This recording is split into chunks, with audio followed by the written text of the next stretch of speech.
बुलेटिनमध्ये सुरुवातीला एक महत्त्वाची बातमी राज्यासाठी। राज्यात अनेक ठिकाणी 3 तासात जोरदार पावसाचा इशारा देण्यात आलेला आहे। पुढील 3 तासात विजांच्या कडकडाटासह पावसाचा इशारा देण्यात आलेला आहे।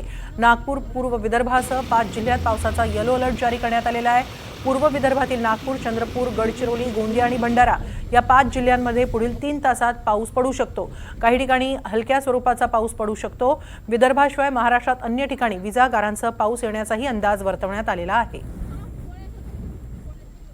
याबाबत अधिक माहिती घेऊया आमचे प्रतिनिधी संजय तिवारी यांच्याकडून। संजय, काय अधिक माहिती?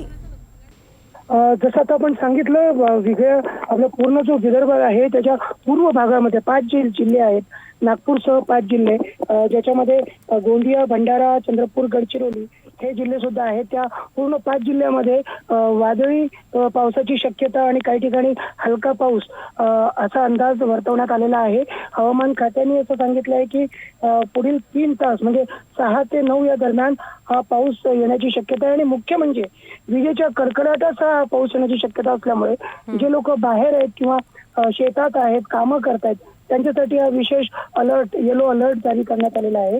आणि एवढंच नव्हे तर पुढील 4 तास मध्ये विदर्भाशिवाय महाराष्ट्रात अन्यत्र काही ठिकाणी विजा आणि गारांसह पाऊस येण्याचा अंदाज सुद्धा वर्तवण्यात आलेला आहे।